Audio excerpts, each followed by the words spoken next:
Abusani Kuma watching so Haxi AGH Politics Avenue. Podcast or Saturday because some big headlines and a jambre na EDB exumo, ni dim yahu braxium, young political how we sing. Na scandal be a fourth estate a year, a far a year, Frank Kpodo-Details. Unia on report no a command a year auditor general.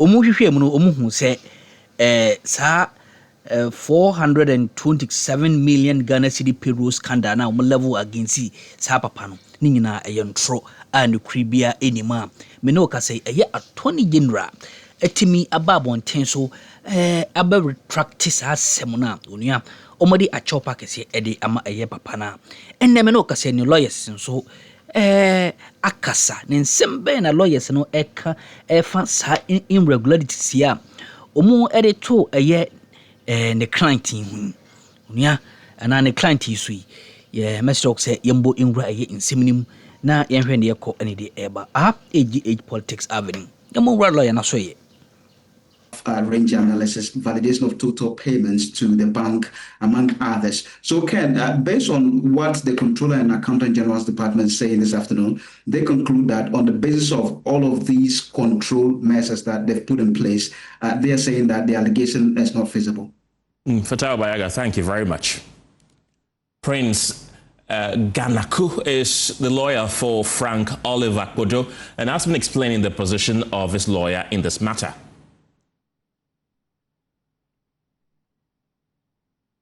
Well, let's get interactive with him. He's joining me right now on Zoom. Welcome to the program. Your client has effectively been cleared. What is his immediate reaction to this development?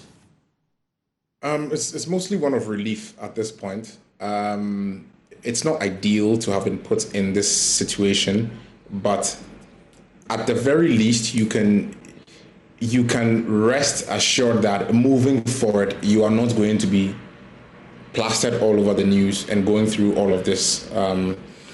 So the immediate reaction is one of relief, but it doesn't take away the pain and the harm that was caused up to this point.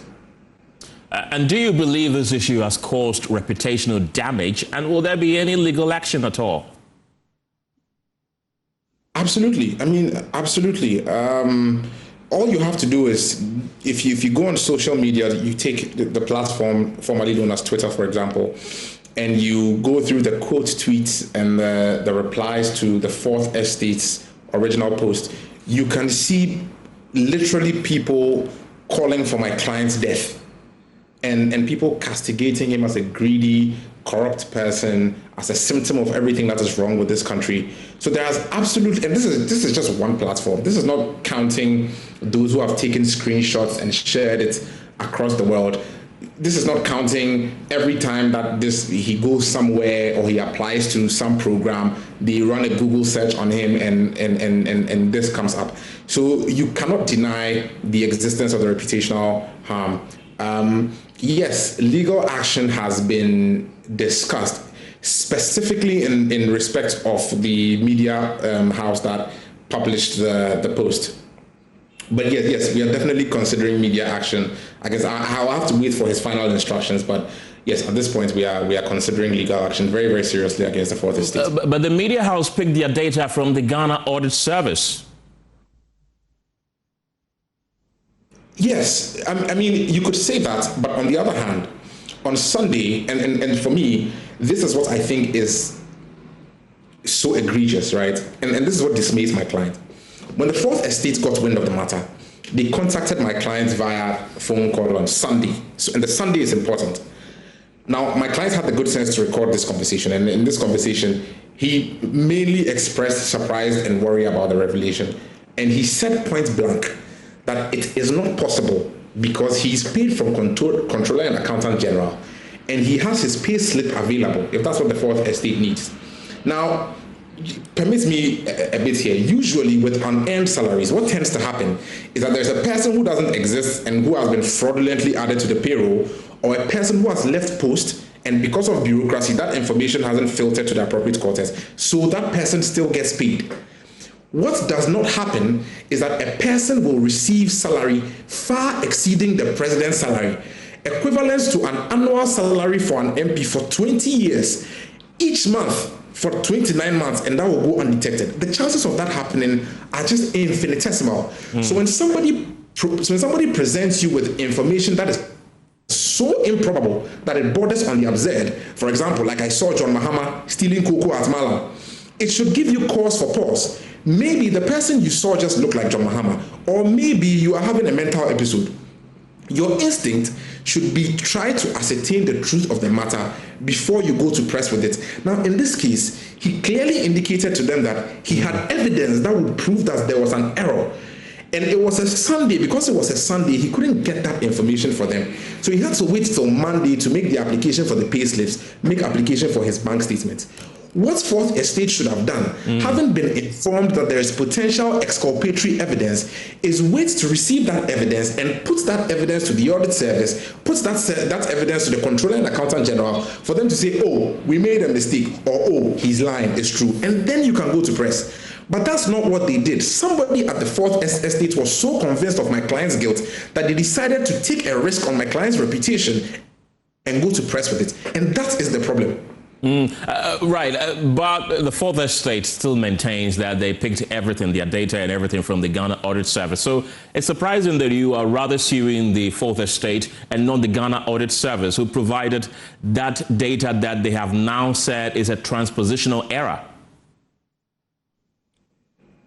No, but as journalists, especially, let's take two things. The first is, just because somebody has said something that is defamatory and you merely repeated it does not make you any less guilty of the defamation than the person who originally said it.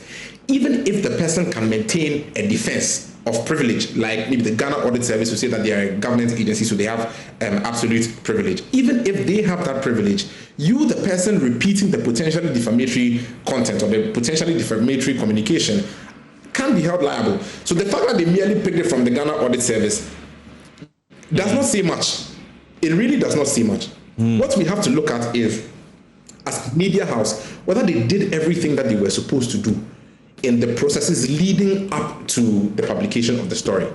If there was a lapse, and I'm telling you that you spoke with this person and he indicated to you that there was potentially exculpatory evidence, you, with this knowledge in mind, you still went ahead to put in press a publication that strongly alluded to my client's guilt. I strongly believe that there is a case back here. But at the end of the day, as lawyers say, the case belongs to the client. So we have to wait. I have to wait and get the final instructions from my client. I can tell you for a fact that it has been discussed.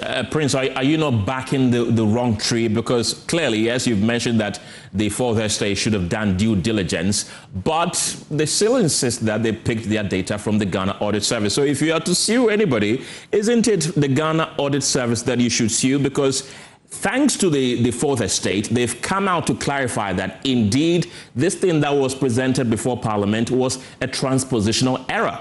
I don't believe, I shouldn't be understood to be saying that the Ghana Audit Service does not have any liability here. That is not what I should be understood to be saying. What I am saying is that at this point, there was no reputational harm before the Fourth Estate published what they published. As of 6:15 this morning, the post had been viewed over 600,000 times, and it still remains up. So I shouldn't be understood to be saying that the Ghana Audit Service has no liability. But for my client, the immediate person that has caused him this harm, this reputational damage, is the Fourth Estate, because they had every opportunity to wait and confirm the veracity of the information before proceeding to press. Because they were so convinced of my client's guilt, if you look at even how the article itself was structured, you should go and read the article. They open with a firm and unambiguous statement of my client's guilt, bring in experts who provide commentary presuming my client's guilt, and at the tail end, just make a throwaway comment about how my client said it is very worrying, saying nothing about the potentially exculpatory evidence that exists. The general tenor of the article and even the post on Twitter is not balanced. They sought to create a narrative about my client. And for that, I believe that they should be held liable. And I don't know what my client is going to do. As a lawyer, in my professional opinion, I believe that they should be held liable. They should be held to account. And going forward, what accountability do you expect from the institutions involved? For the Ghana Audit Service, I mean, obviously they know that they have to do better. I love the fact that they have come out to apologize. Like I said, it doesn't erase what has happened, but it has ensured that further harm is not done. So they have taken accountability. The Controller and Auditor General came out to say that, no, this thing is not true and this person could not have done what he's being accused of. That is the first step. It's not something that we usually see in this country. So for me, that is the first step. And obviously they have to do better. I cannot speak for my client on this because he remains a government employee. So I have to be circumspect in the utterances that I make. But I mean, they will know that they have to do better. For the Fourth Estate, on the other hand, being a private organization and keeping you see, even Controller and Auditor General have come out to apologize. Audit Service have come out to apologize. Fourth Estate is maintaining the post there with no apology to what they have done to my client. And for me, that is even more egregious than everything that has gone on so far. So they haven't reached to you or your client privately? No, they haven't. They haven't. Right. Prince Ganaku, don't go yet, because I want to bring in another very important individual into this conversation, James Kluche Aveji. He's the former chairman of the Public Accounts Committee. Welcome to the program, Mr. Aveji. These are the concerns that have been raised by the lawyer for the now exonerated Kpodo. What do you make of this brouhaha, first of all? Thank you very much, and good afternoon to our listeners. I think that, one, it's unfortunate. It's unfortunate that the audit service made this mistake. And I will recommend that the audit service should put their house in order. They should have a system of a continuous validation of the report, where officers go to the field to do the audit. The process of validating took a number of levels before you get to the recycling. But this kind of error should not occur, especially when you model on the reputation of individuals. That is my recommendation. But let me also say that Auditor General is also a human being. It's not immune to mistake. It's not immune to error. And so, but the good thing is that they come out to apologize and then say that it's an error. Mr. Aveji, I would appreciate it if you kindly reposition yourself, because we're struggling to establish correct connection with you. Yes, let's try one more time. Concerns have been raised. So can you hear me now? Yes, much better. Concerns have been raised about the credibility of the figures being churned out by the Auditor General on this matter. In one breath, they say the issue is a transpositional error. But really, to what extent does that affect the credibility of the figures? You know, if the figure has come to the public report, the report of the General, which becomes a public document, if processes are not being gone through for these errors to be corrected, it brings down to the credibility of the Auditor General. The Auditor General knows very well, or she knows, that whatever figure he comes out with, whatever finding, whatever recommendation he comes out with, is a report that will be taken to Parliament. Now, let me bring in something here. The Constitution, Article 187, which establishes the Office of the Auditor General, says that the Auditor General should audit the public accounts of Ghana and submit his report to Parliament, and then make his comments or recommendations. Now, after Parliament debates the report, Parliament can set up a committee to do a follow-up. Now, the same article says that, when it comes to the Audit Service Act, says that after the Auditor General submits the report to Parliament, he must publish the report. Now, the mode of the publication is not stated in the Act. Some Auditor General decided to do a press conference. Some decided to say, I'll not even go to the press and do anything at all.